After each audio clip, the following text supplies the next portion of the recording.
Jackie Bird. She was the one who gave me the bone marrow transplant. Save a life while you can in your lifetime. Good afternoon, everyone. For those of you who were here earlier for our session on Alzheimer's, welcome back. We're glad that you have returned. For those of you who are joining us for the first time today, thank you for being here and welcome to the start of the 2009 Annual Legislative Conference. Many of you probably know that the event, of course, seeks to bring together members of the Congressional Black Caucus and the larger African American population to get to engage in some dialogue around policy, what's happening, what's not, and also what's happening from a practice standpoint around a host of issues. One of those issues that we think at the Foundation is very important to talk about, and that is increasingly impacting African Americans, is the problem of kidney disease. And so we're very, very pleased to have this session today and to bring this excellent panel to share their thoughts, their knowledge with you, and to really have a good conversation. So please be active. We definitely will make sure that we will have an opportunity for you to ask some questions. So we just want to make sure that you really get a lot out of this session.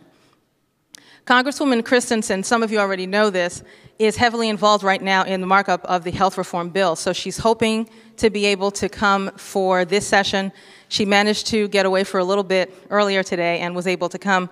She's going to do her best to come back, but she wanted to let you all know she's working hard. She's working very, very diligently to make sure that we get the kind of bill going through that needs to go through. For now, though, I would like to introduce to you Mr. Shaka Burgess, who is with Amgen and is the sponsor of this event.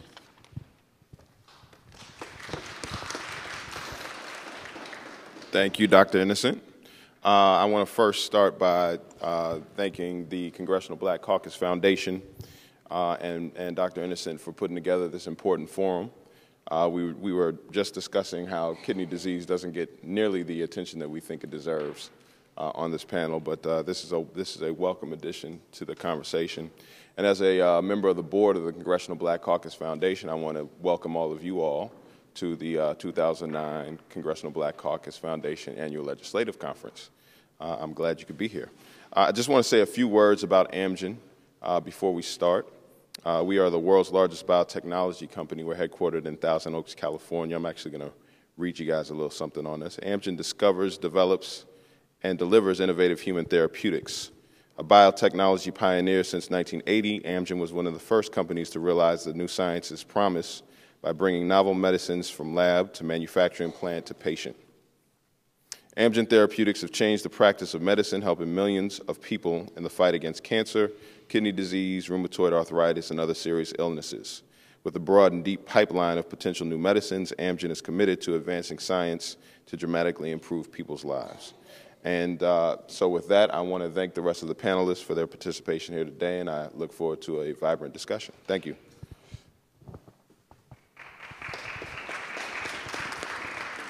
Thank you very much, Mr. Burgess. Appreciate that. So without further ado, as they say, let's get this conversation going. I am very, very pleased and honored to turn the microphone now to our moderator for this session, the wonderful Dr. Keith Norris, who is interim president of the Charles Drew University of Medicine and Science. Yeah, I think I'll stand so I'm not, because if I'm sitting here, nobody can probably see me. And more importantly, I can't see you. So first, good afternoon and welcome. Glad everybody made it back despite the fact that we don't have food here. Incredible feat, dedicated individuals. It's my pleasure to chair this afternoon session. We're going to talk a little bit about kidney disease. Just put a quick overview here, but when each speaker comes up, we'll do a brief introduction. But what we want to do is sort of just set the framework for a discussion or conversation. So we'll try to keep the second half of this more interactive. It's always important to thank people who do a lot of work to put these things together. So I want to thank Dr. Innocent and her team at the Congressional Black Caucus Foundation, Representative Donna Christensen and her team, and Shaka Burgess and Amgen for supporting this event. So it's extremely important to make sure that we recognize people who go out of their way to make these types of opportunities available for us and are able to advance issues, particularly health issues, but potentially other issues depending on what the form is. And in this particular case, kidney disease, chronic kidney disease. So the question here is, who in this audience may have chronic kidney disease? Or who do you know who may have chronic kidney disease? Anybody here have a family member that's on dialysis or have had kidney transplant? Raise your hand. Okay, so we have several hands going up. What's very challenging is that for many people, they may, or their loved ones may have chronic kidney disease, but they may not know it until it's so advanced that that individual is in need of dialysis or kidney transplant. And most importantly, we now know that essentially 1 out of every 9 U.S. adults has some form of chronic kidney disease. So that being said, what is chronic kidney disease? So, okay, everybody has it. What the heck is it? It's a condition where there are, as described by your physician or healthcare provider, doing a combination of blood test and urine test, some evidence of damage that represents your kidneys are either not filtering appropriately, they're spilling protein or other substances in the urine, or there's some other evidence that they're not filtering the blood appropriately, and so they're able to see elevations of creatinine and other substances that may occur in your blood. And through that determination, say that there's a problem with the kidneys, this is persisting for 3 months or more, and therefore that individual is diagnosed as having chronic kidney disease. And depending on how severe the problem is, there's a designation for different stages. And so we have stage 1 if it's not as severe, then stage 2 where it's more mild, 3, 4, and 5, it starts becoming very, very serious. And we're really concerned about what's going on at those stages. And we're going to hear a lot from the team today, our panel, as to what that means. Well, this is what chronic kidney disease looked like in 1996. The darker the color here, the more highly prevalent the incidence of chronic kidney disease is in that geographic area. And this is what it looks like in 2006. Okay. So it's clearly much more chronic kidney disease than there was before. And people say, why is that? Mainly because of a lot of it is being driven by diabetes.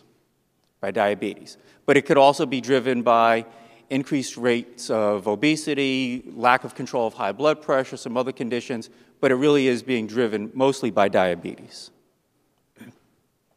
So why is it important?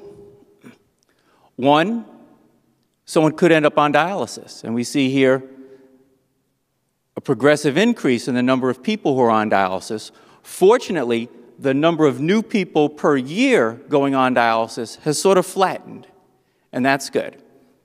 So part of the reason why there are more people on dialysis is we're doing a better job of keeping people alive when they're on dialysis. But one, you can end up on dialysis or needing a kidney transplant. What's particularly interesting to me as a nephrologist and an individual who's interested in health disparities is hidden here, the likelihood of having early chronic kidney disease is pretty much the same across different races and ethnic groups. But the likelihood of being on dialysis is much greater if you're a minority. So something happens from early on to that later stage. And that's what that's part of what healthcare reform is about. Is that due to limited access to care, awareness, our health beliefs, health practice? What are the reasons that are driving those findings? And more importantly, what can we do to change that? The other important aspect of chronic kidney disease is it is a very powerful predictor of heart disease. So these 4 bars represent individuals with early stages of chronic kidney disease, stage 2, stage 3, stage 4. No proteinuria. So kidney function, a little less than normal, but no protein, some protein. But importantly, this was from a large HMO database. After 5 years, in the red, if you were in stage 4 chronic kidney disease, and then they looked to see what happened 5 years later, almost half the people had died. And the death is primarily because of heart disease, or heart-related disease, so heart disease and stroke. Only 20% went on to dialysis. If you were in stage 3, 25% ended up dying. Only 1% went on to dialysis. So usually when we talk about chronic kidney disease, people are concerned you could end up on dialysis or need a kidney transplant. But as a nephrologist, our real concern for our patients is that this is identifying them as being at increased risk for premature death. And I think that is the very powerful message. So we're going to hear a lot more about things that the different members of the panel are involved in to try to address this. The healthcare cost of kidney disease, although maybe 8% of the Medicare population has chronic kidney disease, it contributes to nearly 25% of the cost. So that's why our congressional constituents are very interested in chronic kidney disease, because somebody has to pay that bill, and the Medicare bill is substantial around chronic kidney disease. So they would rather prevent it rather than work on treating it. So what is the call to action? What are the things that we as a society need to do, need to be thinking about?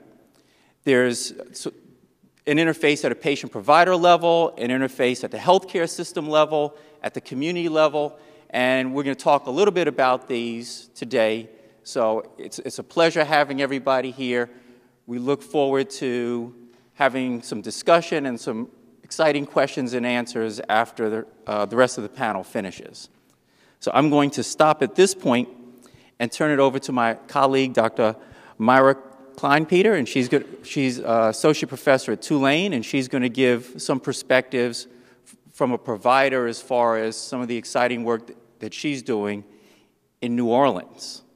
And you know, in New Orleans, it's really going to be important what you can do and how you address kidney disease there. If you can do it in New Orleans, you can work it out for everywhere. Let's see.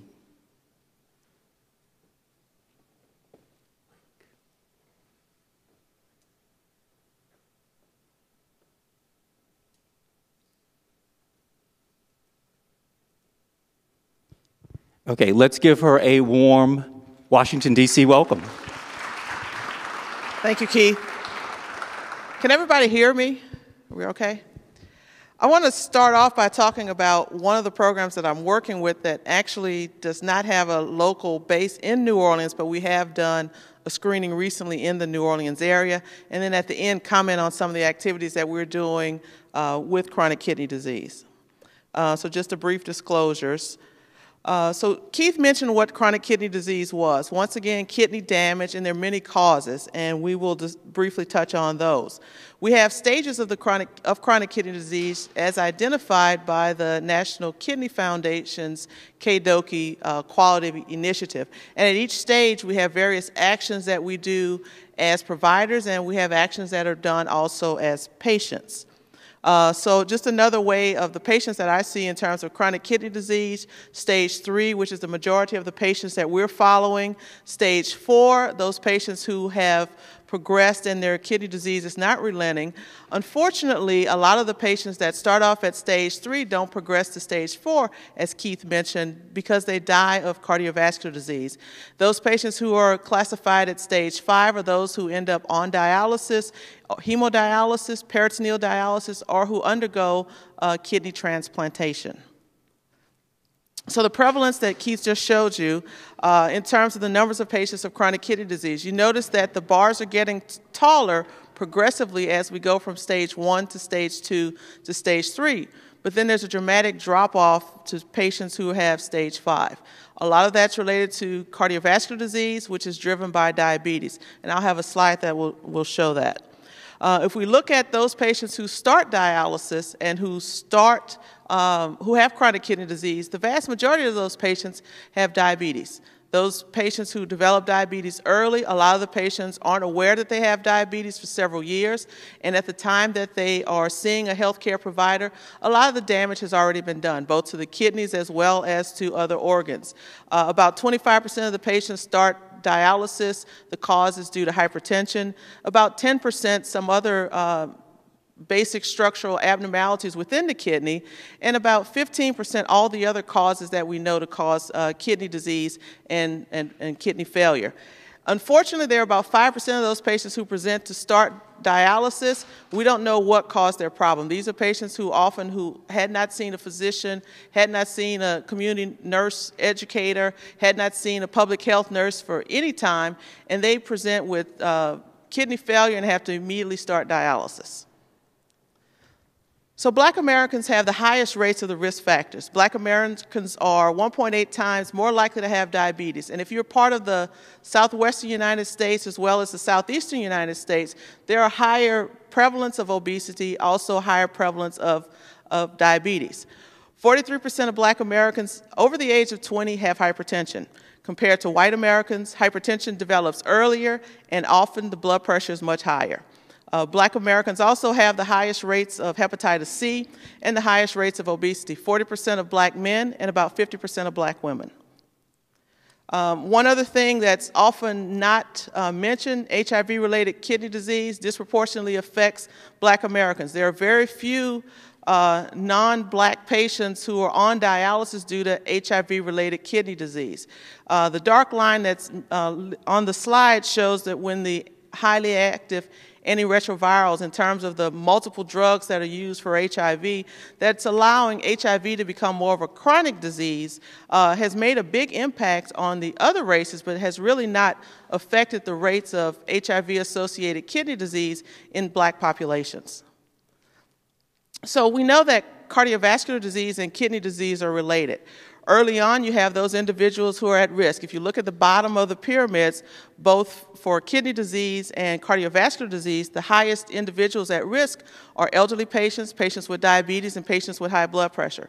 Initially, for kidney disease, you have protein in the urine, or early on, the smaller particles of albumin that are present when the physician or healthcare provider does the urine test with the visits, and that's the first sign that there's some evidence of kidney disease. Cardiovascular disease, these patients develop an enlarged heart, and as the disease progresses, we have the diagnosis of chronic kidney disease. For patients with heart disease, they're starting to have heart attacks, heart failure episodes, and death. At each stage, for heart failure, for cardiovascular disease, you develop heart failure, and for kidney disease, you end up developing kidney failure and require dialysis or kidney transplantation. So cardiovascular mortality increases across the continuum for all age populations. The top bars represent those patients who are normal population. The bottom bars represents the young population of patients with kidney disease. Notice that if we look at the far left-hand corner, those individuals who are in their 20s and 30s have the same annual mortality as those individuals who are much older patients in the general population. So cardiovascular disease is a driver of death at all stages and all ages for patients who are on dialysis. So one program that I want to discuss is one of the ones that Laverne will mention, the next panelist, in terms of more details regarding the program. The MIKE program is the Minority Intervention and Kidney Education Program. It's a screening protocol and an outreach activity that encompasses both screening for kidney disease as well as education to increase awareness, as well as encourage individuals to get tested and have a discussion with their health care providers regarding kidney disease. All individuals who participate in this activity get general information in terms of a health questionnaire, a survey, and we get instant results for these screening activities, so patients who have the risk factors for kidney disease are made aware that they have risk factors and also provided some additional information. This is a busy slide, but this is just a program format indicating all the integrated features of the program in terms of outreach, education, screening, as well as research, service components, and some of the short-term objectives and some of the long-term goals, as well as some of the questions that we have yet to answer. The map at the bottom left of the screen indicates the areas that we have activities. The primary activities are in Chicago, Atlanta, Baltimore, Washington, D.C. area, and also New York. We've also conducted activities across the country in various focus communities. So in 2005, over 3,000 individuals were screened, with a lot of the individuals being determined to be high-risk individuals. Those individuals had either evidence of a decreased glomerular filtration rate or actually evidence of kidney disease and not having any information about it, or they had evidence of early kidney disease being documented as early microalbuminuria.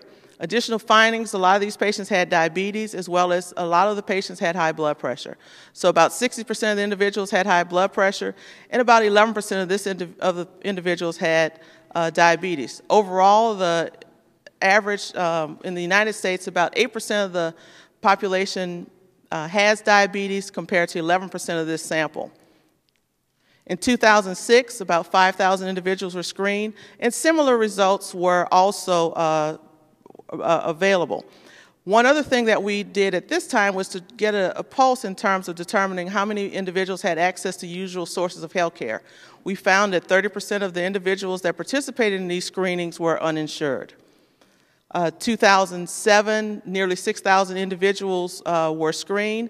17% at this time were determined to be high risk. About half had high blood pressure, and at this time about 10% had diabetes or had elevated blood sugar levels. And at this time about 38% of our participants were uninsured. 2007, we also encountered more individuals wanting to participate in these activities. So the program developed a Partners for Service delivery model in terms of lining up community-based organizations and community partners to help with the education as well as the outreach activities of the MIC program. Participated in more screenings, health exhibits, health fairs, and also some workplace activities in terms of the MIC program. Once again, at this time, we also had several congressional health fairs and screenings, met with other public policy officials, because as we were out in the community, we were being told by the participants that no one ever tells us about kidney disease.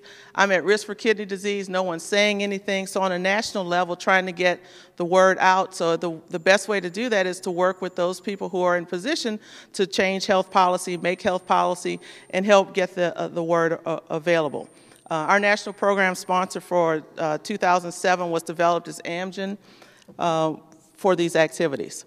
We're doing the similar thing for 2008. There's a slight lag in terms of us being able to analyze the data because we have surveys that are done by the participants. And for those of you all who are researchers, getting participant surveys back sometimes ranges between 2% of the population to 30% of the population. So we allow extra time. We do various activities to try to encourage the screening questionnaires to be completed. And so we are undertaking this initial screening, and hopefully we'll have more information to report. We developed a program to the participants in terms of outreach, developing brochures that are culturally appropriate to provide to the participants. We also talk about prevention topics, not only related to kidney disease, but overall hypertension, safety behaviors, and things that will impact kidney disease, such as smoking cessation, which also impacts on cardiovascular disease, alcohol moderation, healthy diet, and exercise. And we also, for those patients who are identified at high risk or who actually have chronic kidney disease, also begin the brief discussion on chronic kidney disease complications so they know what to have the discussion with their healthcare providers on regarding chronic kidney disease. We also make sure that patients realize that they're part of a multidisciplinary team, and the patient should be at the center of the equation in dealing with all the providers that are necessary to help keep them healthy. So some of the things that we've learned are we have multiple community providers, and we have focused on communities with high rates of end-stage renal disease, and minority communities are the primary communities that we focus on. We're able to identify high-risk individuals. We're also able to identify and provide a service to people who would not otherwise have access to this screening, being those that are uninsured. Some of the weaknesses of this, but hopefully we can work with other partners to eliminate some of these weaknesses. We're only focused on a few targeted communities. This is a program that we've developed that can actually be replicated in other communities. However, one of the things that has limited us has been the rising cost of conducting the screenings. We all know that healthcare inflation is the highest form of inflation right now. Each year, the cost of running the programs costs a little bit more, so we're limited in terms of our growth by the amount of money that we're able to raise to do these type of activities. We have multiple opportunities in terms of partnerships, in terms of replicating this program in other communities who are at risk, and also in other settings other than the community-based screenings that we've done. One of the things that potentially threatens us is one of the things in terms of declining pharmaceutical support, as well as some of the other competition for other diseases for healthcare dollars. So hopefully we can work with partnerships in multiple communities to be able to move this forward. So in summary, the MIKE program provides a blueprint for community and partnerships in terms of developing and implementing chronic kidney disease education and screening programs. It's community-based participatory research in terms of opportunities to participate, to have the patients participate in research, as well as get something out of it in terms of the screening. We're able to translate the educational activities and the screening activities into a call to action for other researchers as well as other communities that want to become more involved with kidney disease. So in terms of some of the acknowledgments, we have a team that's located in primarily 3 cities, Washington, D.C., Atlanta, and Chicago, in terms of doing these activities, and there are different program coordinators to work with getting these activities done. And we also have a volunteer team of advisors in terms of physicians, nurses, dietitians that work with the program in terms of making sure it stays relevant to the communities that we serve. And actually, we're going to hold the questions to the end. Thank you.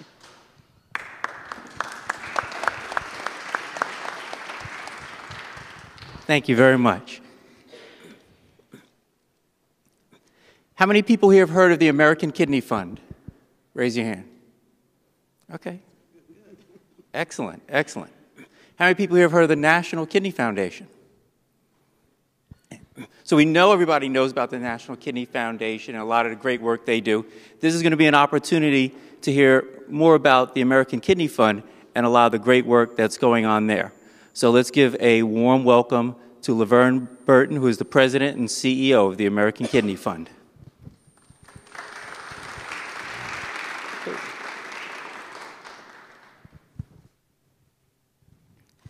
Thanks very much, Keith.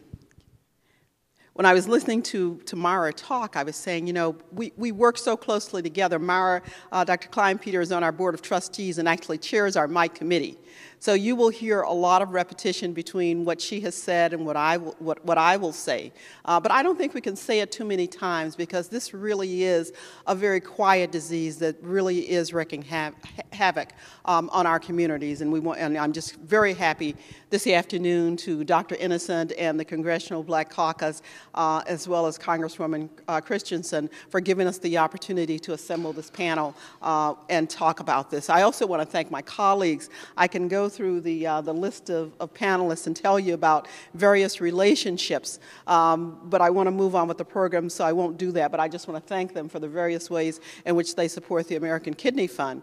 And sitting here next to my left is the person who helped to assemble this panel, and Amgen and Chaka Burgess are the national sponsors for the MIKE activity, the MIKE program that Dr. Klein-Peter just finished talking about, and that allows us to bring kidney disease prevention activities into your community. So I especially want to thank Chaka for doing that. Now let me talk a little bit about the American Kidney Fund. I saw a number of hands go up, and we're grateful for that recognition, but not as many people know about us, not as many people know about kidney disease as we need to know about that. So let me tell you a little bit about the American Kidney Fund. I tell people that we're very simple to remember, because in our name is the word fund, the American Kidney Fund. And our primary focus really is on providing financial assistance to patients, particularly those who have renal failure, ESRD, to help them obtain medical care. In addition, We also focus on health education and information, increase in public awareness in order to prevent kidney disease. And today, this panel is talking a lot about not only informing you about what kidney disease is and why our communities should be especially concerned about it, but also talking about how we can prevent that disease and prevent people from moving to that final stage of renal failure.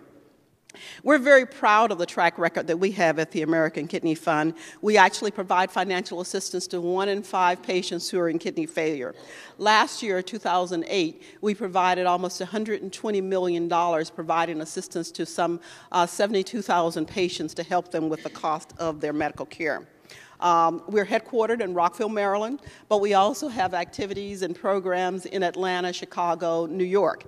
And you'll hear today that we are really expanding the places, and I should say activities. When I say activities, I mean on-the-ground activities where we do prevention, education, public awareness. We provide financial assistance to patients in every state and territory of this country. When you look at chronic kidney disease, and both Dr. Norris and Dr. Klein-Peter have talked about the incidence, but I just want to pause for a few minutes, and I don't know whether you can see these numbers totally at the bottom of your screen, but I just want to call attention to those.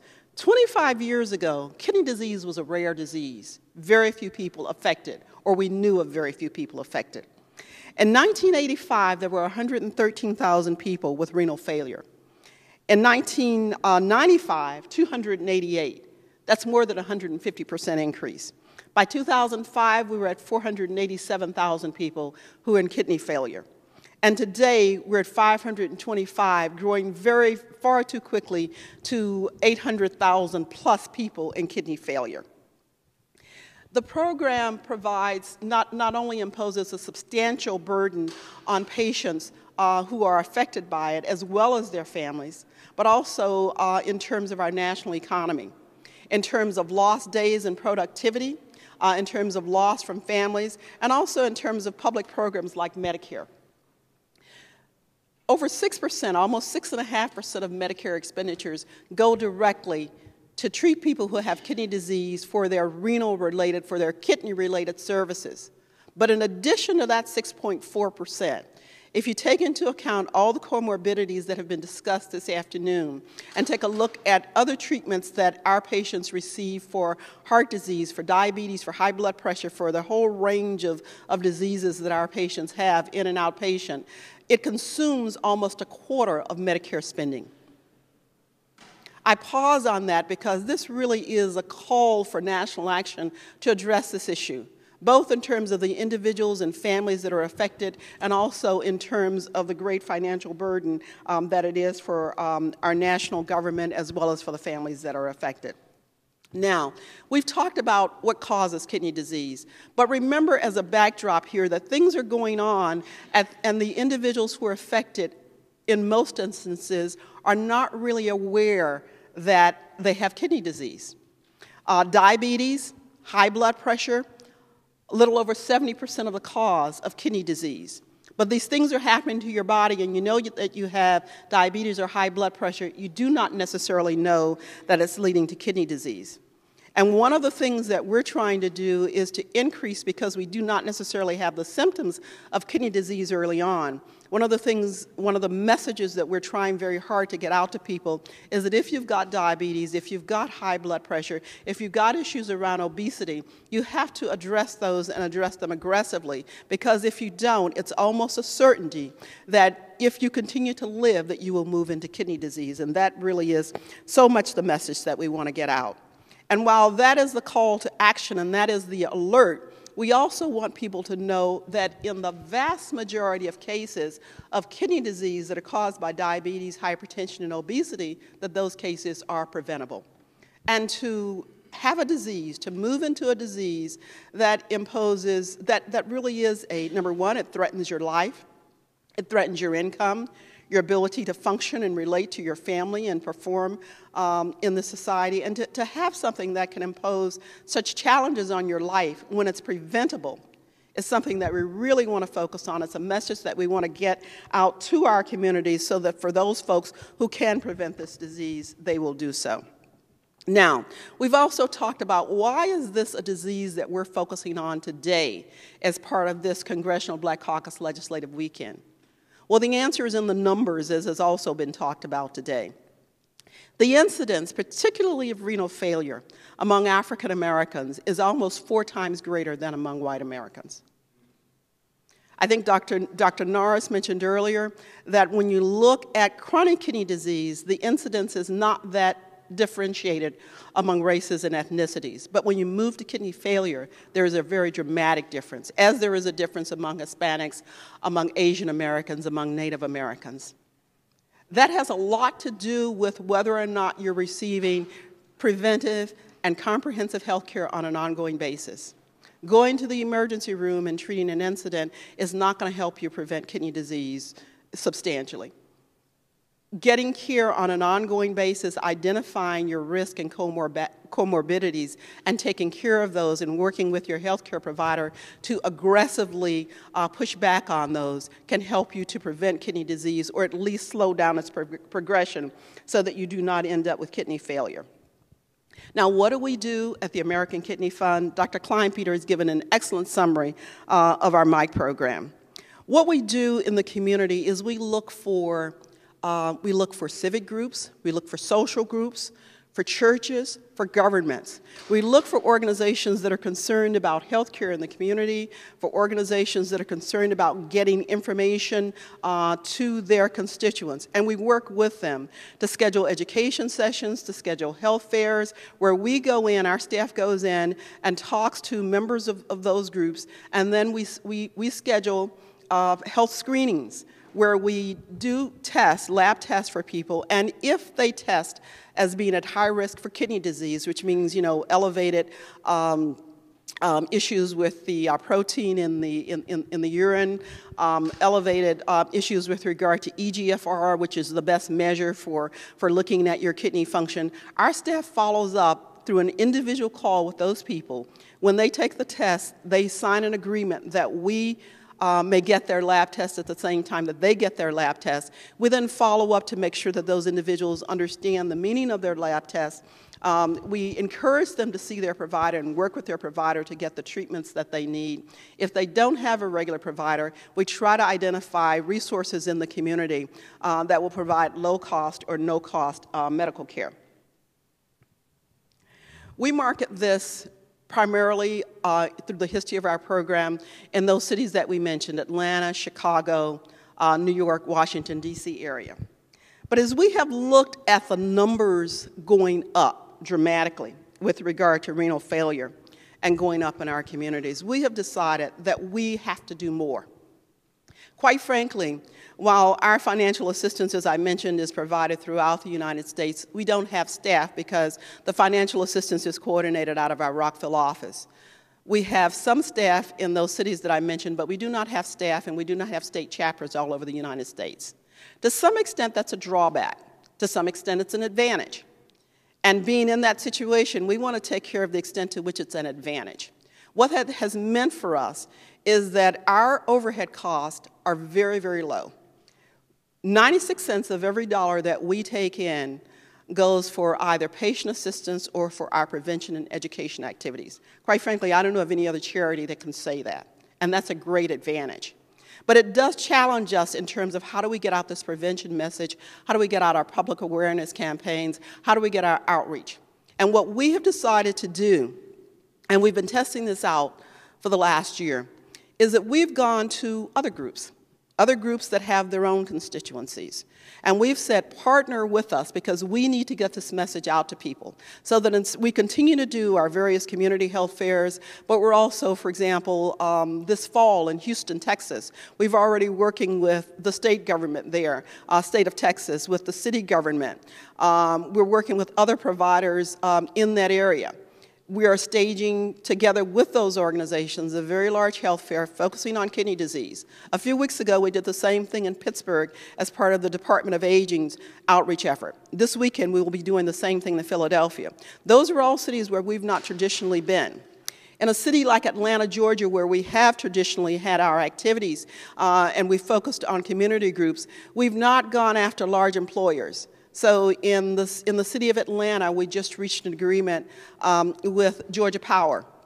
And we're going to be testing employees with a joint effort with Georgia Power over the next year. So we're looking for large organizations that can help us get to the people who need this information, and we will see this as an expansion of our MIC program that will increase the visibility, increase the number of people that we can get to, and also, very importantly, we're focusing on traditional healthcare providers. We're focusing on those groups such as city health departments and other city and state officials who provide healthcare and have some responsibility for healthcare and dealing with health issues on an ongoing basis. Because after we've left those areas, we want to make sure that they're still there working with those populations to get information out and to identify those folks who are most at risk.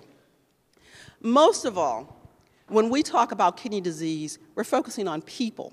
We're focusing on patients, and we want to keep that ever before us. Here's a young man who came to one of our screenings, Alfonso, and found that he had high blood pressure. He's now empowered to do something about that. And that's really what our prevention efforts are all about. It's about getting out information to people so that they can take care of their health issues together in working with their healthcare providers. Our public awareness campaigns are primarily done through the radio, through interviews, through media in those areas where we're doing screenings. What we do with those is, because of the grant that we have from Amgen, we're able to place ads on the radio, and we also, as a result of that, are able to get a certain amount of free advertising as well. We use those ads to drive people to our MIC sites, and also, very importantly, to drive them to our helpline. We have a helpline, we have a website which is accessible from any place in the country, where you can get information, where you can download brochures, and where you can get individual questions answered that you may have about kidney disease. Dr. Klein-Peter brought you up to about 2007 with regard to our MIC program. Last year, 2008, we screened almost 6,500 people. We had 74 partners in the site. Remembering that of the people we're screening, they are the people most in need. 2/5 of them do not have health insurance. And so the current debate with regard to health insurance is very important to this target population. In 2009, thus far, I think these numbers are through August, we had screened about 4,500. By the end of the year, we expect to be somewhere around 7,000 people. And we've been able to reach a lot of areas in addition to those where we've traditionally screened. We've also, as was mentioned earlier, have gone to members of Congress, particularly the members of this Congressional Black Caucus, to say, we want to work with you. This is a problem that your constituents have. We have some services that we're able to provide. We want to both increase your awareness and your sensitivity to dealing with these issues as you work on policy. We also want you to help us highlight these issues in your community, and they've been very supportive in working with that. Over the next year, we will continue to expand our MIC efforts, even as we continue them in the cities where we're traditionally located. We will expand to other areas. We're also looking forward to working with these partners and other partners in terms of getting input, because there are many groups in this country who are trying to get out the word, trying to do everything they can to prevent kidney disease. We want to work with those groups because, you know, in numbers, there's power. I talked about most of these activities that we have, and please come to our website. Please call us on our helpline to get additional information. And very briefly, I want to tell you about some of the other things that we do at the American Kidney Fund. In addition to our prevention efforts, last year we provided financial assistance to 70,000 people throughout this country and the American territories, people who are in renal failure. For 40,000 of those people, we paid the complete out-of-pocket amounts for their health insurance premiums. You know, kidney patients are also eligible for Medicare. But to receive the care that they need, it's really a combination of private and public insurance, public through Medicare, that allows them to do that. Many people, although they are eligible for Medicare, can't afford the Medicare Part B premiums, and if they can't pay those premiums, then they can't get that assistance. We pay those premiums for them.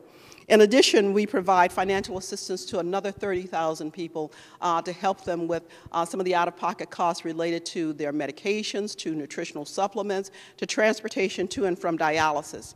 And 3 years ago, we started a program called our Medicare Part D program, where we assist people to pay their out-of-pocket costs if they participate in the Medicare Part D program. We now are assisting about 2,000 people a year through that program. Thank you so much, all of you, for the time and attention to this disease, and I hope that when you leave here that you will feel somewhat more empowered in terms of the information and follow up with any of us in terms of learning more about kidney disease and the risk that it presents for you and for your communities. Thank you.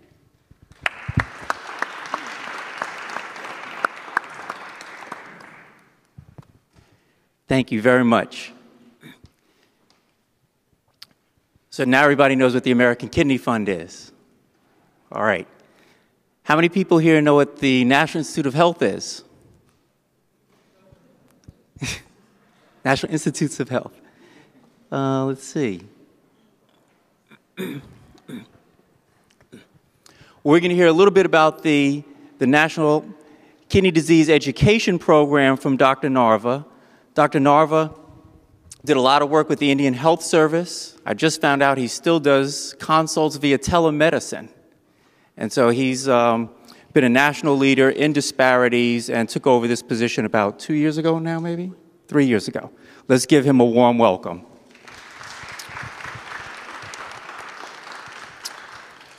Good afternoon. I'm delighted to be here and to be part of this wonderful panel. I direct a program called the National Kidney Disease Education Program. My mission was to describe the response of the federal government to kidney disease, and since the federal government probably spends about $100 billion on kidney disease, I probably couldn't cover all that in detail in 8 minutes. So what I am going to talk about is a little bit about the burden of chronic kidney disease, the barriers to improve care, some approaches that the NIH is trying to implement to translate kidney disease research into better outcomes. As you've heard already several times, the burden of chronic kidney disease has increased quite a bit over the last couple of decades. And the data that we have that's the best is on dialysis patients. And you can see from the mid-'80s to now, the number of patients on dialysis has tripled. In terms of addressing this problem, there are 2 facts that you should know. One, and this has been made clear by the other speakers, is that the burden of chronic kidney disease is not spread equally in all groups in our society. And African Americans do experience a rate of end-stage renal disease, or dialysis, that's about 4 times what it is among whites. American Indians nationally have a rate that's about twice as high, although, as I'll tell you later, it's much higher in some communities. And Hispanics also have a rate that's about twice as high, and Asians also have an increased rate. The other key fact that you need to know is probably the greatest opportunity to reduce the burden of CKD is by addressing diabetic kidney disease. Diabetic kidney disease is the predominant cause of kidney failure in all ethnic and racial groups, including African Americans. Traditionally, the conventional wisdom was that hypertension was the main problem for African Americans. That's no longer true. It's diabetes, as it is for all other groups. I think Keith showed this, a similar slide showing the percentage of the Medicare population that has chronic kidney disease relative to hypertension and diabetes. And you can see the thing that's key about this and key about addressing these disparities is traditionally we've addressed kidney disease as a sort of a separate disease process. But you can see from this data that nearly everybody who has chronic kidney disease has diabetes, hypertension, or both. So when we need to address this as we address the problems of diabetes and hypertension. And what we're trying to do is change the paradigm of how kidney disease is addressed. Now, traditionally, what is shown on this slide shows the traditional approach, which is this is kidney function on this side, and this is time. And generally, in kidney disease, you tend to lose kidney function at a constant rate, and that's this black line here. And what's often happened in the past is nothing, because most providers are uncomfortable with kidney disease, as are the patients. So someone would lose quite a bit of kidney function, and then at this point, the lab values would become so alarming that the primary care provider would send the patient to a nephrologist, at which point interventions might be done. And in kidney disease, you don't stop or reverse things, you can slow down the rate of progression, and that's the best you can do. So you would gain a little bit of time. What we're trying to do is to move the point at which people become identified earlier in the course of disease, so that patients can be identified and interventions can be made earlier in the course of disease. Now, things will still progress, but if they start progressing more slowly up here, you gain a lot more time before you reach this sort of shaded area where you might need dialysis. The issue is that when patients are up here and they've only lost this much kidney function, they're really being taken care of in the primary care setting. They're not under the care of a nephrologist. So one of the biggest challenges is getting the people who are working, the professionals in the primary care setting, to identify and treat kidney disease patients. And the problem, the difficulty with that is that healthcare providers are just as uncomfortable and scared of kidney disease as patients and families are. There's a strong consensus on how patients should be treated, which is that they should have integrated care with 6 months under the care of a specialist prior to initiation of dialysis, that all patients with kidney disease are at high risk for cardiovascular disease and should make lifestyle changes to reduce their risk. Blood pressure should be controlled. The complications of kidney disease should be addressed. Patients should get hepatitis vaccine. They should be on a family of drugs called ACE inhibitors or ARBs. And they should be assessed for transplant if they're candidates, even before they go on dialysis. But we don't do, even those standards are internationally accepted. There's a strong consensus from every group that writes up guidelines that this is what should happen. We actually do a really poor job of meeting these guidelines. And this is just one example in terms of blood pressure control in patients with chronic kidney disease. And blood pressure control, it sounds simple, but it's the most effective thing you can do to slow down the progression of kidney disease. You can see here that people with well-established kidney disease, a significant number of people don't even know they have high blood pressure. Some people know and aren't treated. Some people know are treated and not controlled, and that's 50%. And the percentage of people that are aware and are treated and are controlled to what's recommended is only about 20%. That's really not good. A similar evidence that we're doing such a poor job is the percentage of patients who see a nephrologist prior to starting dialysis. And the recommendation is that it should be at least 6 months. Well, you can see that a third of patients, 33%, meet the nephrologist at the time that the day they're starting dialysis. And for people who have seen a nephrologist prior to starting dialysis, it's usually just in the final year. But further evidence is exposure to a dietitian. Now, dietary interventions are really effective in kidney disease. And actually, although many people ignore what dietitians tell them, people with chronic kidney disease pay attention because they'll do anything to avoid going on dialysis. And despite the fact that all of the guidelines suggest a counseling by a dietitian, you can see that only 13% of patients who start dialysis even see a dietitian prior to when they start dialysis. So what happens when people don't get this care is that they progress much more rapidly, and Keith made reference to that. When they start dialysis, their health care is worse. And as a result of that, they're more likely to die on dialysis. And they also tend to have decreased rates of transplant and home dialysis. So the issue in kidney disease is not defining what good care is. We know what good care is. The issue is delivering the appropriate care to those who need it most. And the challenges in doing that include that CKD, chronic kidney disease, because it's asymptomatic and because the people at highest risk have the least access to care, it remains undiagnosed. And even when people are recognized and they do seek care, often the recommended care is not implemented. And then there are sort of cultural issues which affect the healthcare sector with healthcare professionals, which leave many primary care clinicians really uncertain on how to interpret these diagnostic tests, which were described by Keith and Myra. There are clinical recommendations out there, but the guidelines are each the size of a phone book, and primary care providers can't read them. They don't have time because, I could give a very inspiring talk to a group of primary professionals today, and when they go home, they take my handout, and that handout goes on the congestive heart failure guidelines they got yesterday, and the asthma guidelines they're going to get tomorrow.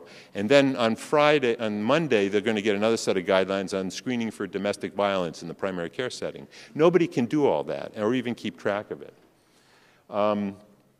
Because certain issues about the physiology of kidney disease are a little more difficult, a lot of healthcare professionals sort of get turned off in medical school or nursing school or pharmacy school, and they never really recover from that. And finally, the relationship between nephrologists and primary providers is not well thought out, and it's not very well established. A lot of the primary care providers don't know when to send the patients. A lot of the patients are seen in settings where access to subspecialty care is very limited, and so if you're not sure when to send people and you don't really have the money to send them, oftentimes nothing happens. So as a result of all of these issues, the National Institute of Diabetes, Digestive Disorder, and Kidney Disease established the National Kidney Disease Education Program about 8 years ago with the goal of improving early detection, but not trying to detect everybody who might have kidney disease in the United States, but helping healthcare professionals identify the people at greatest risk of progression, promoting evidence-based interventions, and then finally, trying to support and coordinate communication between the different federal agencies that are involved in kidney disease. You may have heard that federal agencies don't always communicate perfectly across departments. But in kidney disease, it's essential because Medicare pays vast sums for the care. The Center for Disease Control does surveillance, NIH funds research, and the Agency for Healthcare Quality really looks at systematic ways to improve healthcare delivery. And it's amazing how in the past they haven't communicated. So what we're trying to do is to bring something called the chronic care model to chronic kidney disease. And don't worry, it's 3 o'clock, everyone's getting a little sleepy. I'm not going to go over this in detail. Many of you may be familiar with the chronic care model, but basically it's a systematic approach to make sure that evidence-based care actually gets delivered to the people who need it. And it's been developed over the last 20 years or so. It sort of is the guide to how diabetes care is delivered. It includes recommendations for case management and pre-screening and healthcare teams. And it's really old hat in diabetes and asthma and depression, but for kidney disease, it's sort of brand new. And what's important about it is that application of this care model to other chronic diseases have resulted in the largest decreases in healthcare disparities. So in chronic kidney disease, we have very large healthcare disparities. And the hope is that by changing the way we deliver care in a systematic way, we'll be able to address those disparities. So what can primary providers do? They can identify these patients with 2 simple tests, a blood test and a urine test. They can screen for complications. They can treat these patients as if they're at high risk for cardiovascular disease. They can refer the patient to a dietitian. But the most radical thing that primary providers can do, which they're not doing now, is to actually talk to the patients about CKD and its treatment. Telling somebody that they have chronic kidney disease is equivalent to telling them they have cancer. And a lot of providers don't want to do that. They're not comfortable, and they don't have the time, or they don't feel they have the time. And in chronic disease, so much of what happens depends on the patient. And if the patient doesn't understand what's going on, they can't manage their own care. And that's probably the single biggest factor in having better outcomes. So we have developed some materials, really simple materials, to help people with kidney disease and their families and the providers who take care of them. And what we did, for example, was to boil down all the information you might want to give somebody who had chronic kidney disease to 4 simple points, because many healthcare providers don't say anything because they don't know what to say. So we have, talk to your patient about what the kidneys do, tell them about their blood tests, explain that it's a progressive process, and begin to speak about dialysis. And then we gave them 3 or 4 sentences that they can use to explain those things. They don't have to use those words, but if they do use those words, they can be confident that it's true because it's from the NIH, right? So, that's a first step. And in other programs like mine, we all want primary providers to do additional things. Well, they're already overwhelmed. And you can't say, give them a beautiful patient education program that adds 20 minutes to each patient visit. But if you can give them a tool that might extend it by 90 seconds, that might work, and that might happen, and that might make a difference. An additional project that we're working on is to work with community health centers to develop ways to improve the care of people with chronic kidney disease. Now, why would you work with community health centers? Well, there are a lot of them, almost 1,200. They take care of 18 million people. And the 18 million people they take care of include groups in our society who are at the highest risk for kidney disease. They also have, even though they're underfunded, they have a proven record of improving outcomes through using this chronic care model in their health disparities collaboratives. And all we're doing is to try to develop tools where they can improve the care of diabetics with chronic kidney disease in ways that don't cost extra money and don't involve extra positions, because there's no extra money and there are no extra positions. And so we are providing technical assistance just to improve a few what we call performance measures, which are simple steps that they can take and they can monitor as part of their diabetes care to improve outcomes. And it includes screening and management of blood pressure, screening for complications, and actually documenting that they talk to the patients about CKD. I want to mention briefly some information about American Indians. I realize that may not be the group that you're primarily interested in, but I wanted to share something about what's happened to the American Indian population because it may be instructive in ways of intervening in other populations, such as African Americans with high rates of kidney disease. What's happened to American Indians since World War II is a change in lifestyle followed by an increased rates of obesity, followed by increased rates of diabetic complications, such as kidney disease. And that's now happening in all populations in our society. And as I mentioned, diabetes is the predominant cause of kidney disease in all groups. The Indian Health Service, where I worked, is approached chronic kidney disease as a public health problem. It serves a high-risk population with inadequate resources. The agency is inadequately funded. And so presumably has developed cost-effective ways of reducing the burden of kidney disease. You can see the capitated expenditure for Indian Health Service is only about 40% of what it is for the U.S. population. And although nationally the rates of ESRD are about twice as high among American Indians as they are among whites, there are communities in the Southwest where I worked, for example, where the rates are 20 times and 6 times what they are among African Americans. And you can see, if you look at the rates of end-stage renal disease by race and by diagnosis, the highest rate, when you look at race and diagnosis, is end-stage renal disease caused by diabetes among American Indians, and it's higher than any other group. Well, we did implement, over about a 10-year period, improvements in the primary care setting to improve interventions in chronic kidney disease. And you can say, well, that's great. So what happened? Well, you know, in kidney disease, the one advantage we have is we do have an outcome measure that we can look at. You know, lots of times when we talk about healthcare improvement, we use what are called process measures, which you could say, well, this many more people got this prescription, or that many more people got a blood test. But that really doesn't tell you if there's been a change in morbidity or mortality, which is what you really want to see.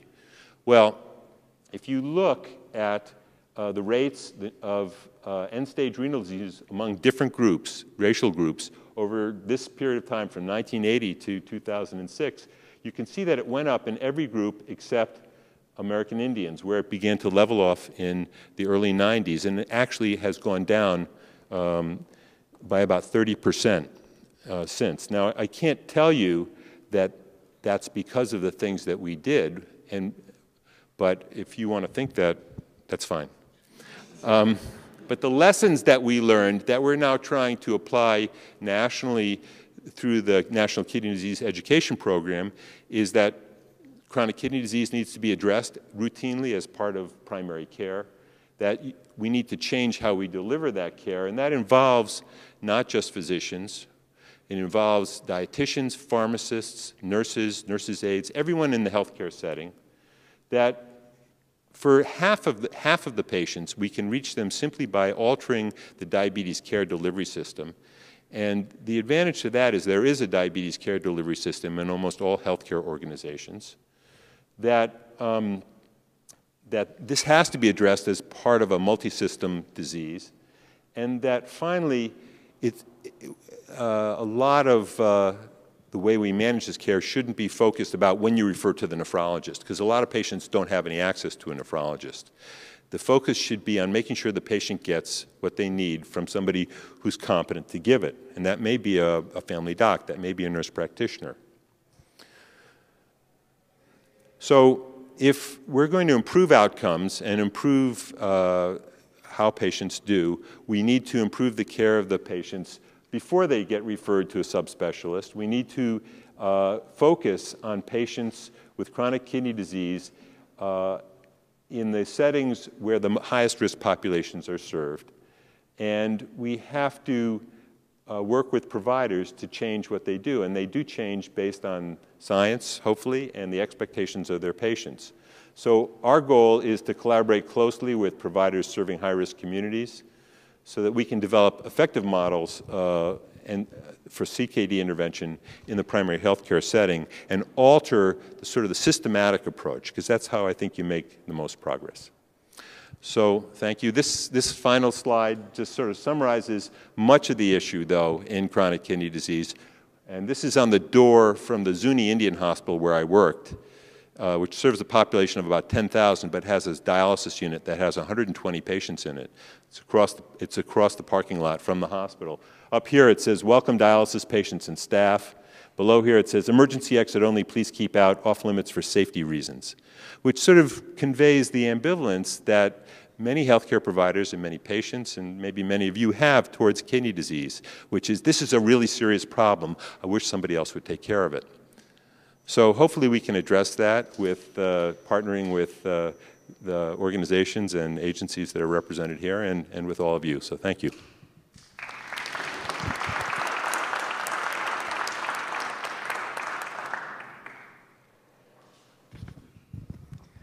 All right. The government is your friend. How many people here have heard of Epogen? Erythropoietin. Well, it's a very important drug for many of our patients with kidney disease. And it is actually probably the drug that launched Amgen to make it the #1 biotech firm in the world. And so although Amgen is involved, as we heard earlier, with many different medical conditions or disease conditions, near and dear to its heart is chronic kidney disease. So we're going to hear from Shaka Burgess a little bit about Amgen, what it's doing, and how it's sort of looking at how it's developing therapeutics, the framework for therapeutics to address chronic kidney disease and to make sure it can bring cutting-edge therapy to the patients in our communities. Let's give them a warm welcome. Thank you. How's everybody doing? You'd have to see your faces from here. Lunch must have been good.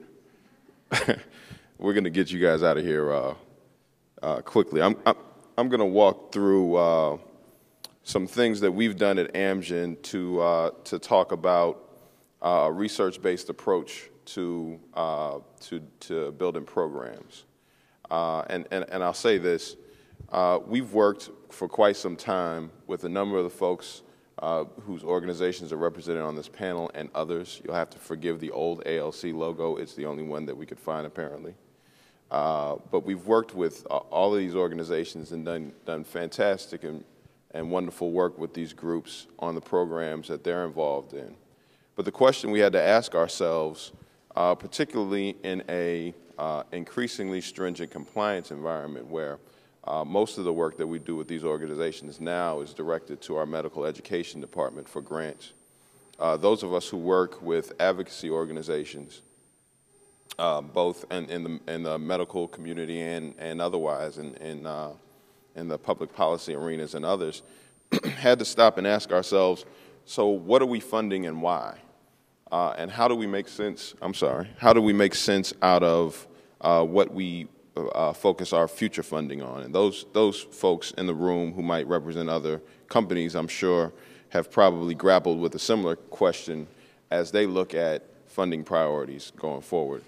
And so with an understanding of our background in the area of chronic kidney disease and end-stage renal disease and an understanding of the disparities issues which have been laid out well by everybody on this panel, we set out to say, how do we figure out what a good program looks like? How do we figure out what's needed in this space, not just for chronic kidney disease and end-stage renal disease, not just for health disparities, but how do we figure out what is the right program or what are the right programs to work with in the space of chronic health disparities and chronic kidney disease specifically? So we asked ourselves three basic questions. The first of which was, what is out there now? What's currently going on? What's currently being done by other companies? And so we undertook an analysis of other health disparities initiatives that are taking place in the health care community, and I define that on the for-profit side, both pharmaceutical companies, biotechnology companies, other healthcare organizations. We looked at media impacts. We looked at what programs were publicly available from those companies on websites. We looked at case studies on those programs. As far as we could determine, it had never been done before. Nobody stopped to say what's being done in the health disparity space by for-profit healthcare companies. And so we learned some key things about what's happening in that space. There are a number of programs going on around health disparities.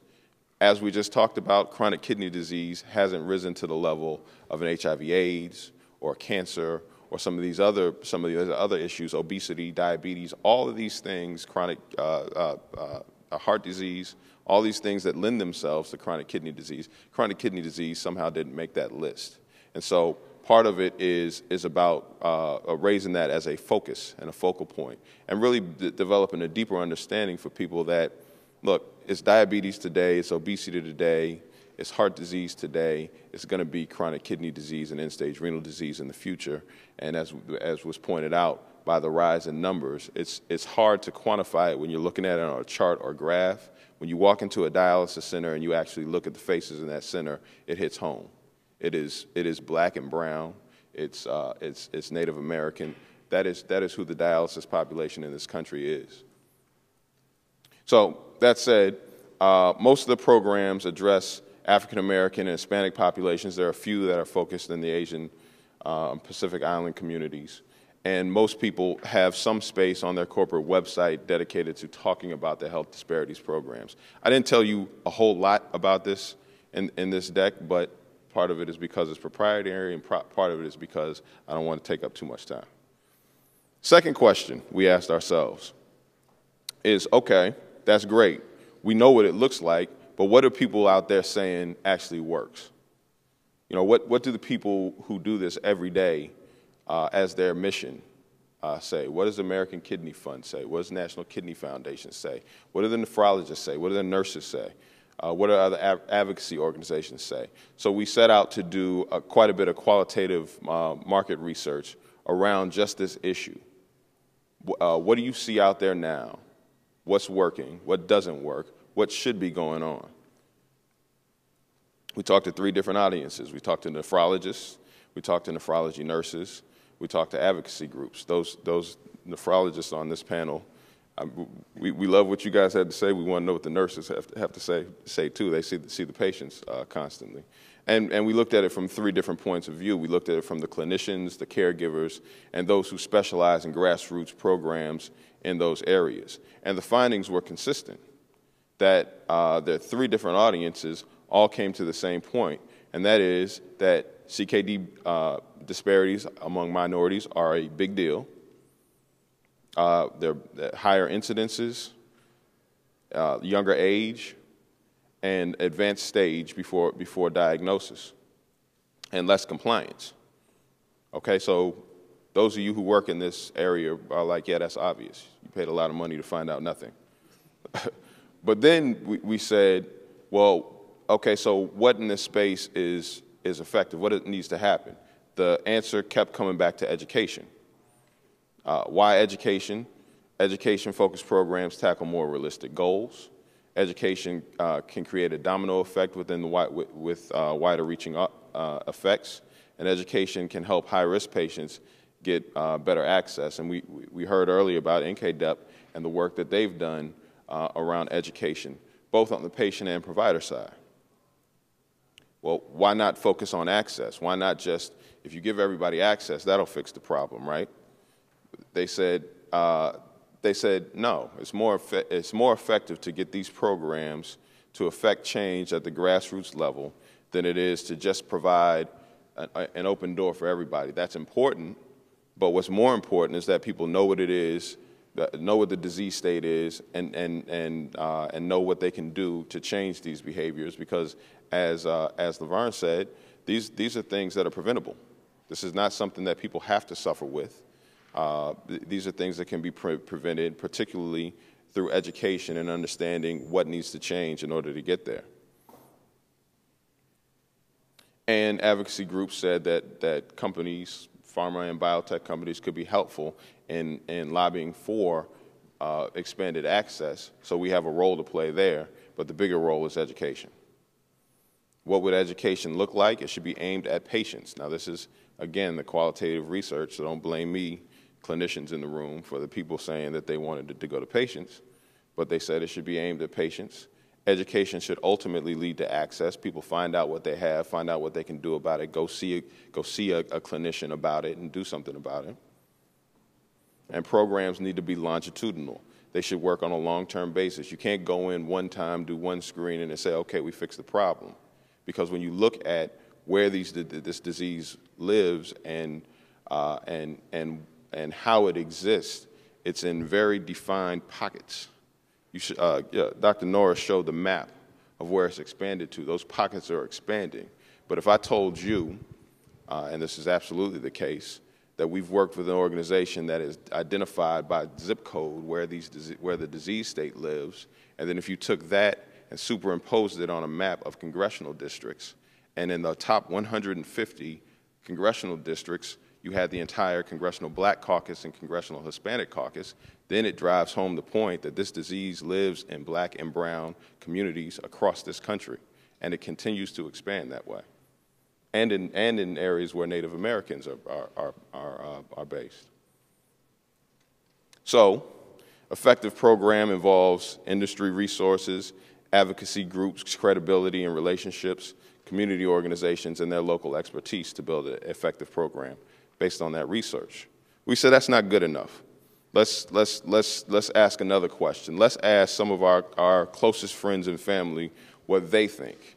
Do they think that this research that we have is telling us exactly what it is that we need to be looking at? Are these the types of programs they think are effective? So we had, we built a Health Disparities Advisory Board.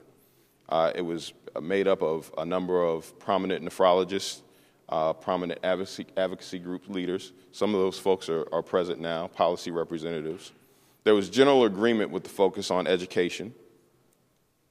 And they said, well, educating the patients is important, but healthcare provider education is important too.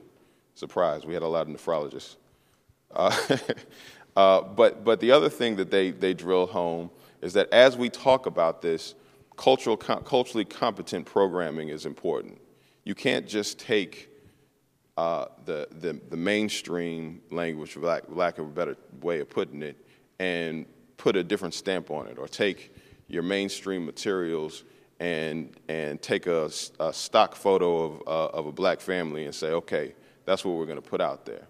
You have to be able to understand the populations that you're talking to. Black communities receive messaging different than Hispanic communities do. Hispanic communities receive messaging different than Native American populations do. So it's important that we understand the culturally competent way of communicating to these populations. And you look outside of the normal circle for your advocates. While normally we would simply look at, okay, kidney disease. Let's just look at the kidney disease organizations. You have to also look at the organizations who have boots on the ground. Is it looking at an NAACP or a Urban League or some local community-based organizations who have an interest in health disparities but don't have a particular focus? Do you talk to them about this thing called chronic kidney disease and get them engaged?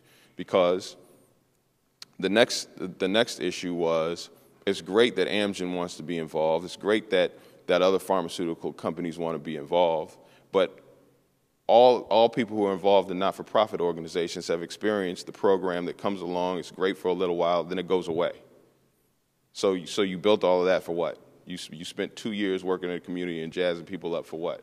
They have to be sustainable beyond the funding of the company who puts the program together and gives the initial funding. So how do you find other funding sources? Is it going to a NIH? Is it going to local, state and local governments to find funding? Is it partnering with other organizations to find funding that way?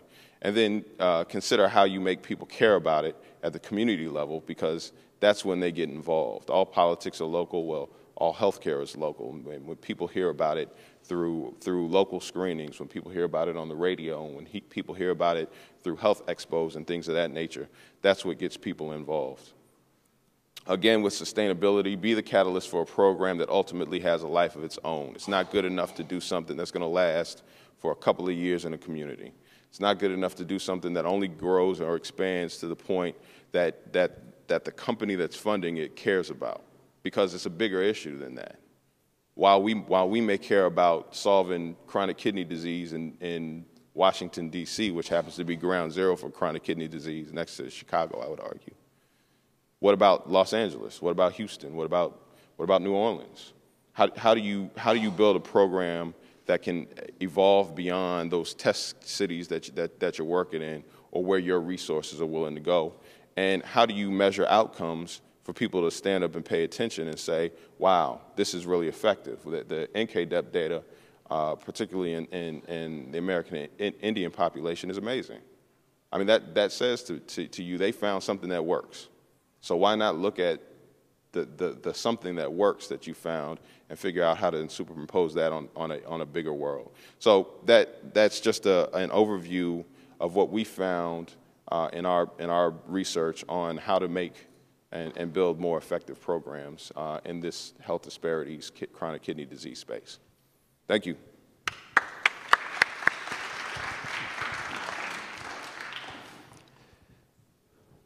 I'm glad everybody's hanging in there. Questions? Comments? Yes.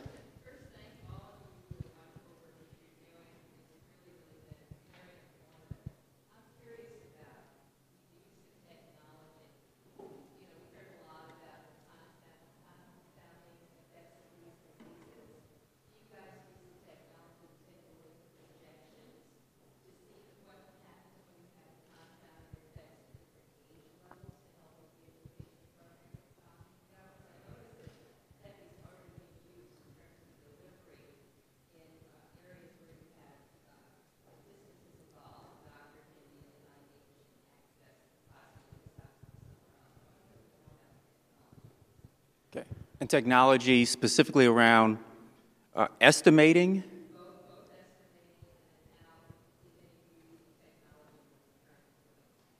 Okay. Andy, you want to try? Myra? I practice at what used to be Charity Hospital, which is now University Hospital. And one of the things that we're doing, we use telemedicine in terms of reaching the prisoners as well as the rural health clinics, whether or not they're a state clinic or anybody that has access via telemedicine in terms of having those clinics for the patients. From the state hospital system in Louisiana, we get a download of all the creatinines that are done in the system. And we look to see if the patient is seeing a primary care provider, and if they're not seeing a primary care provider, we get them into one of the clinics and make sure they do have, it's a confirmed low estimated glomerular filtration rate, and if it is low, we get them into the appropriate clinic, first starting off with primary care. And about half those patients have diabetes, about half of them have, about 40% have hypertension, and only about 10% really need to come to nephrology to figure out what their problem is. And what we're finding, unfortunately, is a fair number of those have lupus or a fair number have HIV that they didn't know about, and they've already had significant damage to their kidneys to get them into treatment. And since we are the public hospital, we're also able to partner with the community health centers because they don't have many specialists that go to those community health centers. We take all comers, regardless of ability to pay, because we are the public hospital. And we also have access to other community resources, partnering with the Medicaid office in terms of applying for Medicaid. A lot of the patients some of the patients actually have Medicare but don't know how to use the benefit in terms of negotiating the system. We spend time enrolling people in the Part D plan. They have gone to the doctor, have gotten prescriptions, but couldn't figure out how to get the medications through the Part D plan. We're no longer eligible for the patient assistance programs from the pharmaceutical companies, but couldn't figure out how to get across that piece there. In terms of identifying who has kidney disease, the CDC has been working for about 2 years to develop a surveillance system for chronic kidney disease, which is tricky because most people with chronic kidney disease don't know it, and many people who have it don't get health care. So there's no way, you can't search some database and find out. So in order to estimate the number of people requires using a lot of technology. It's all computer modeling. But this is a tool that is becoming more developed and is very helpful because then once you can model the population and estimate how many people have kidney disease, then you can also model what kind of interventions make a difference. And in terms of driving public policy and getting Medicare, for example, to pay for certain kinds of interventions, that kind of modeling can be very effective. If you can demonstrate, for example, that making ACE inhibitors available to everybody or certain population groups, you can figure out the cost, but you can also show, based on what we know about the natural history of kidney disease, what kind of impact that'll have on the burden of end-stage renal disease. And that's technology, not in the sense of hardware, but in terms of using computers. And it's very important because dialysis is so expensive and causes so much misery that if you can make a model that shows that these interventions would be very cost effective when we reduce that burden, you can really demonstrate not only decreased suffering but major savings to the healthcare system. We've used IT a lot in terms of education, both for providers as well as for patients. A couple years ago, and I saw Connie Bush in here earlier with a grant from Abbott, we were able to establish an online course for primary care providers. That course is certified by the American Academy of Physicians as well as by Pharmacy RX, so it provides for continuing education credits both for physicians and for pharmacists. Dr. Myra Kleinpeter, who's sitting next to me, was very instrumental in preparing that and taped a great deal of the session on there because it's very important, as was mentioned several times today, that early on, before you're in renal failure, that your doctor, that your primary care physician, primary care providers are talking about that. And then we have a number of sources that are available online for patients to get information about kidney disease. Yes, next question.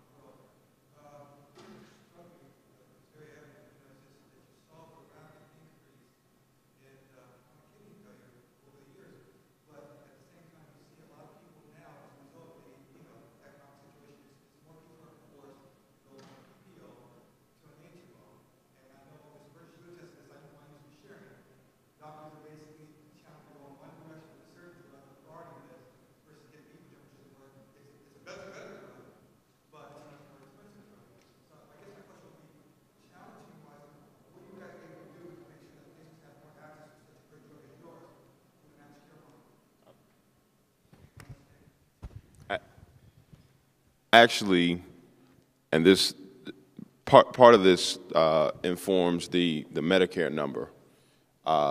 Chronic kidney disease, end-stage renal disease, you guys correct me if I'm wrong, you're the experts, is such a grievous illness that it is the only disease state that is 100% reimbursed by Medicare?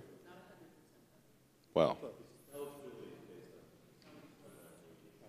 so amend what I said with what these smarter people said. Epogen is the only product available in this space, Epogen and Procrit. Only products available in dialysis for that express purpose, or for that, yeah. So in terms of our other therapies and other disease states, we do have patient assistance programs that address it. So in areas like rheumatoid arthritis or cancer, we have programs in place to provide for patient assistance programs for patients who can't afford their therapies based on income levels and the like.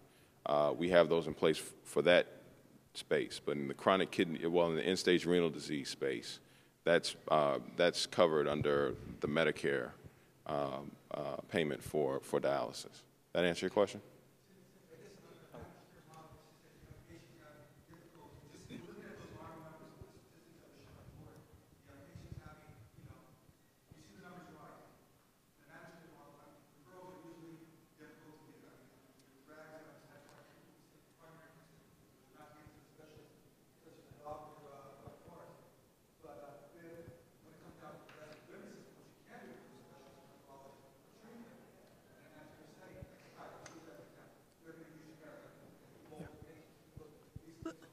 Myra? Let me just comment on that. I actually practice, so I see patients Monday, Tuesday, Wednesday all day. The managed care plans want to do everything they can to keep people off dialysis. So if you're able to treat them on the front end for chronic kidney disease, they're happy to do that. I've never had a denial for any of the products, be it Procrit, Aranesp, or Epogen, for those patients, because for every year that we keep somebody off dialysis, it saves the plan about $60,000 to $100,000. So if I'm able to keep somebody off 5 years, that's potentially $500,000 on just that one patient for that plan.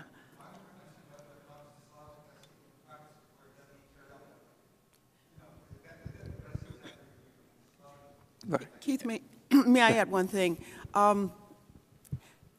Your question reminds me of something that's not in current law, but that, well, it is in current law, but it has not yet been implemented.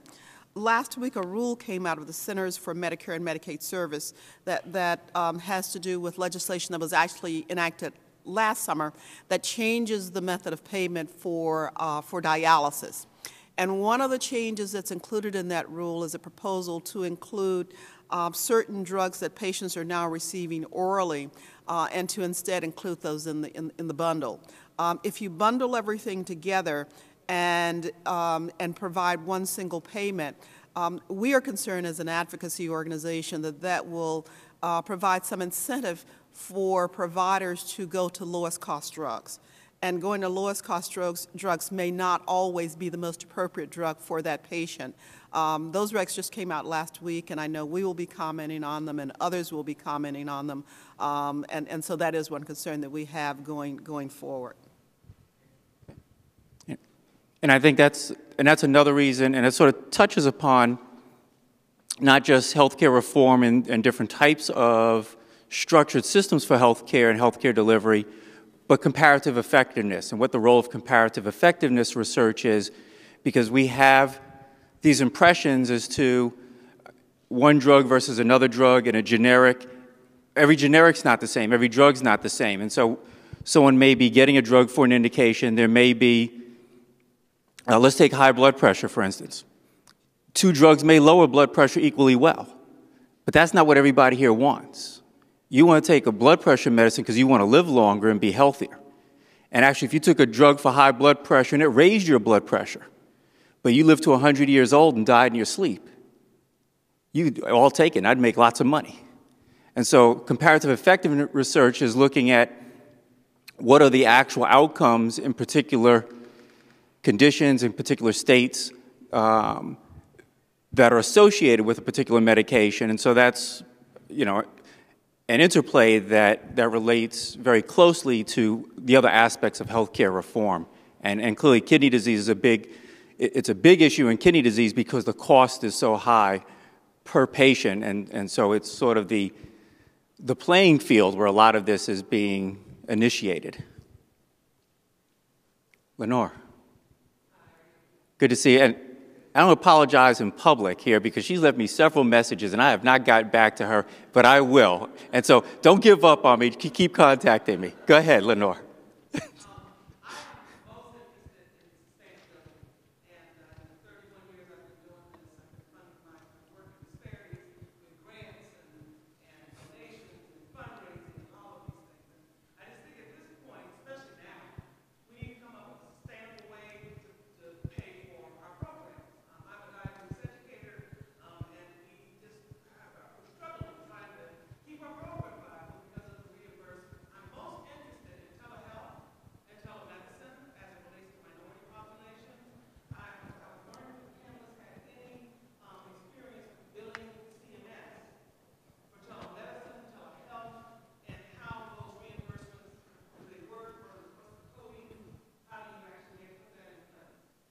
Dr. Narva. I know that I see patients from my office at the NIH in Zuni, New Mexico, and I know they bill Medicare. There's a code for telehealth visits, and I can't tell you exactly what it is, but if I can tell you who to call there. But it's in a lot of the rural states in the West, it's an established issue thing.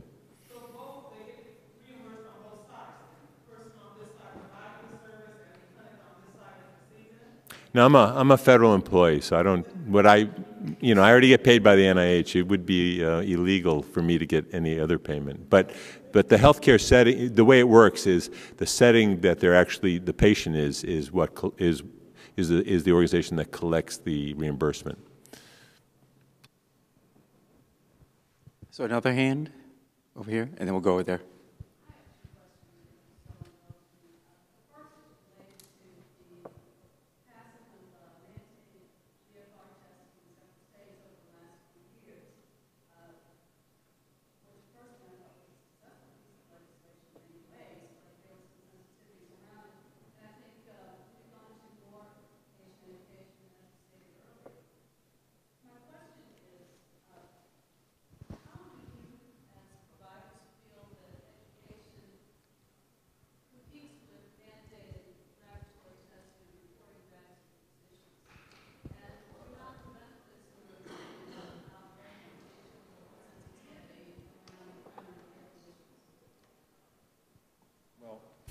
I guess I'll answer that since my organization is sort of at the forefront of we set the standards for how estimated GFR should be reported and how it should be used. And, we did not promote mandatory reporting. It was somewhat counterproductive, and in many states it was pulled back.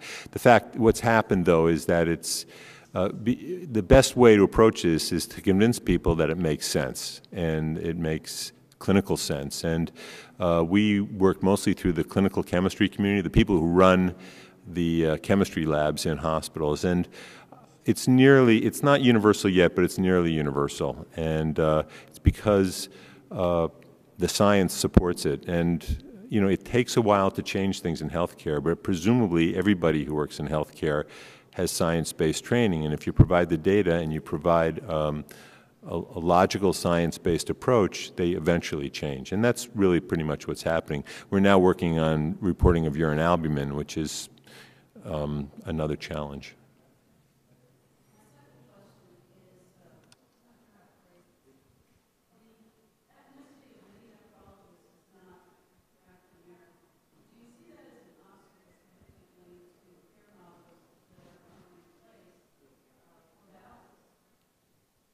I'll answer that because I'm a white guy who took care of American Indians for 25 years, and I think it makes a huge difference. And I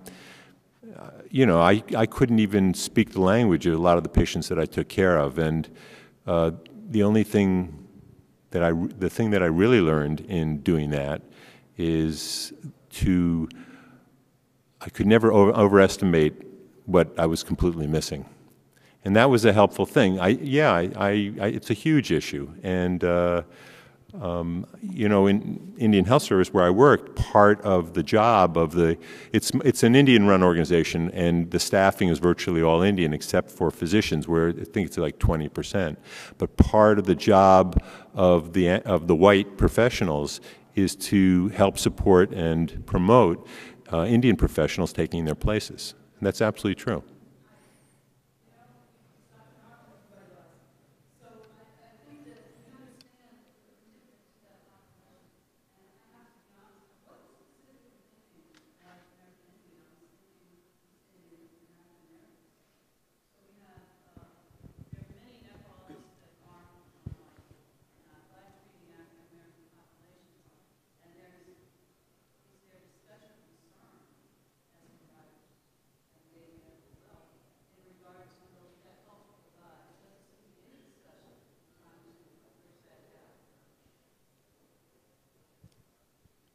Myra, or while you get, so I think Dr. Narver was just using that as an example, but clearly it is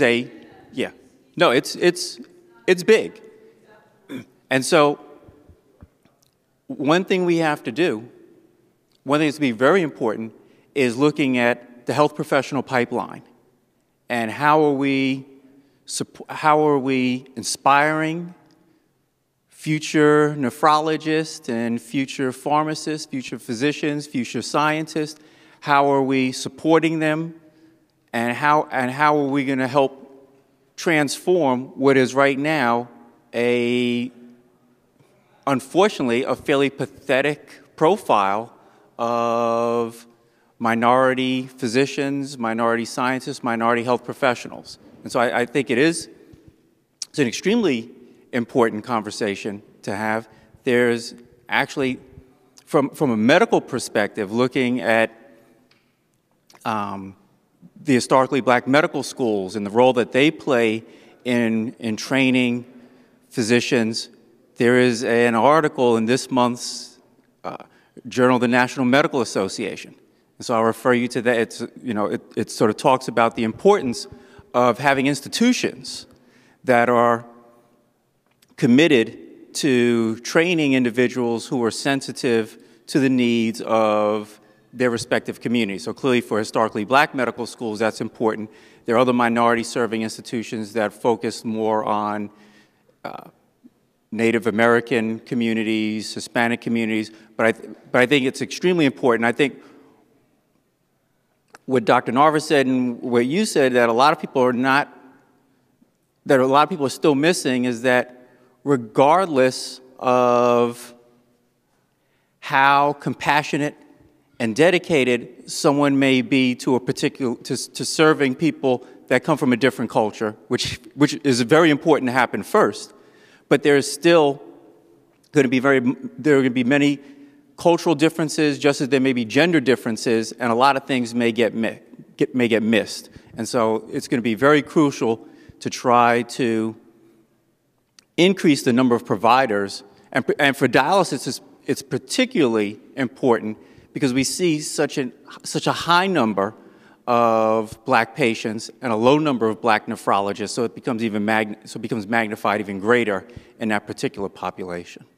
But anybody else want to? And just one other thing, working with the HBCUs in terms of identifying that nephrology as a career choice for folks that want to go to medical school. Everybody knows about being a surgeon, a cardiologist, a pediatrician. You never hear any of the undergrads talk about being a nephrologist. And so getting out there to try to reach those undergrads in terms of getting them some exposure.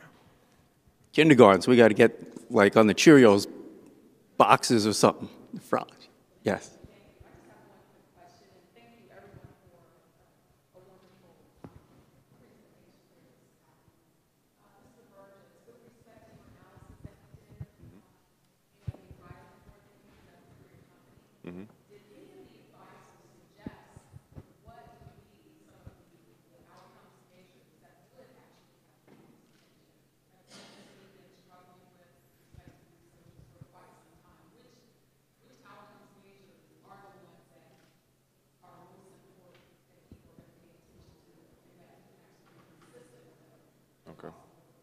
That's a great question. We kind of started and ended the conversation with what does success look like, and in that conversation we defined what a successful program looks like and what outcomes we would hope for from a successful program. Those outcomes were largely driven by whether or not you could impact the numbers, the rate of incidences in those communities that you're working in. From a company standpoint, it can be a difficult balance, if you know what I mean. You're on the one hand tasked with being the steward for the company on any initiative, and any companies in business to make money. And on the other hand, you are tasked with building an effective program that isn't necessary, that is counterintuitive, some might think, to the nature of a company, because you're trying to solve a disease state that your company makes money off of. My tendency is just to say, well, let's solve the issue and we'll deal with the rest of it later, because we have a role to play and we have a responsibility to play within that space. And so the difficult balance is when you go back to your business unit for whatever products you're talking about, and you say to them, we figured out a great program that's going to reduce the rate of said disease state, you have to have convinced them of why that's a good idea on the front end.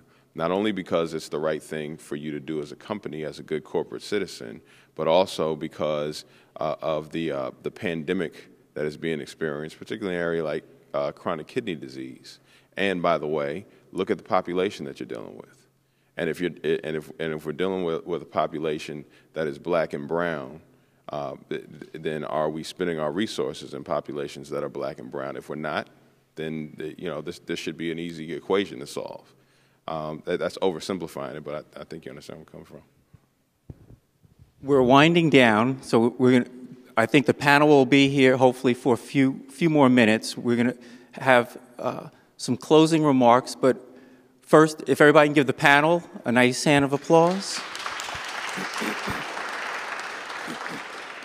And once again, I want to thank Shaka Burgess and Amgen, Representative Christensen and her team, and Dr. Innocent and her team. If everybody can give them a big round of applause. Dr. Innocent. Thank you, Dr. Norris, for being such a great moderator. Let's give him a round of applause. I'm a little tired, don't mind me. So I just very, very quickly wanted to thank you all really for being part of this discussion.